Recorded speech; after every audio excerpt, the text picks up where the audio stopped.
வணக்கம் மக்களே, this is your boy Yash on brandy news. Meter இப்போ அனல் பறக்குது. தவேகா நிர்வாகி ஆதவ் அர்ஜுனாவை இயக்குனர் அமீர் இப்போ லெஃப்ட் அண்ட் ரைட் வாங்கிட்டாரு பாஸ். அரசியல்வாதியே கிடையாதுன்னு ஆரம்பிச்சு லாட்ரி ஓனர் வரைக்கும் அமீரோட பேச்சு சும்மா அதிருது. ஹோல்ட் யுவர் பிரெத் மக்களே, இது ஒரிஜினல் ரத்தம் தெறிக்கிற அரசியல் ஆட்டம். Let's role. அரசியல்வாதியே கிடையாது, ஆதவ் அர்ஜுனா ஒரு மெச்சூர்டு பொலிட்டீஷியனே இல்லன்னு அமீர் சாடிக்காரு. விஜயோட புகழ் வெளிச்சத்தை வச்சுக்கிட்டு ஓட்டிக்கிட்டு இருக்காருன்னு ஓப்பனா சொல்லிட்டார் பாஸ். லாட்ரி சீட்டு ஓனர், அவர் ஒரு முதலாளி, லாட்ரி சீட்டு விக்கிறவர்னு அமீரோட இந்த கமெண்ட் இப்போ சோஷியல் மீடியால காட்டு தீயா பரவுது. தவேகா வார் ரூம் இப்போ என்ன பதில் சொல்ல போறாங்க? ரஜினி ரசிகர்கள் கொந்தளிப்பு.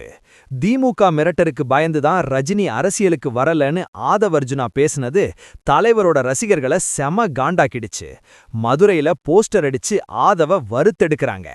அமித்ஷா ஆஃபர் வெசஸ் ஆதவ் பேச்சு. ஒரு பக்கம் விஜய்க்கு 80 சீட்டு டெபியூட்டி சிஎம்னு பாஜக ஆஃபர் கொடுக்கறதா டாக் ஓடுது. இன்னொரு பக்கம் ஆதவ் பேசுற பேச்சு பாஜகவுக்கே எரிச்சலை உண்டாக்குது. இது என்ன புது ட்விஸ்ட்?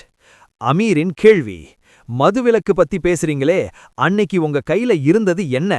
விஜயையும் ஆதவர்ஜுனாவையும் பார்த்து அமீர் கேட்ட இந்த கேள்வி சும்மா நறுக்குன்னு இருக்கு பாஸ். பெண்களுக்கு மரியாதை. விஜயோட மனைவிய தப்பா பேசுறவங்கள அமீர் கண்டிச்சிருக்காரு. கருத்தியல் ரீதியா மட்டும் விமர்சிங்க, யாரையும் தரம் தாழ்த்தி பேசாதீங்கன்னு ஒரு ஜென்டில்மேன் அட்வைஸும் கொடுத்திருக்காரு. திமுகவின் மௌனம். முதல்வர் ஸ்டாலினை முட்டாள்னு சொன்னதுக்கு கூட திமுக காரங்க ஏன் அமைதியா இருக்காங்கன்னு அமீர் டவுட் கேட்கிறாரு. ரொம்ப நல்லவங்க மாதிரி நடிக்கிறாங்களான்னு இதுதான் இப்போதைய ஹாட் டாக். இந்த அரசியல் மோதலை பார்க்கும்போது எனக்கு அந்த ஒரு மாஸ் பஞ்ச் தான் ஞாபகம் வருது.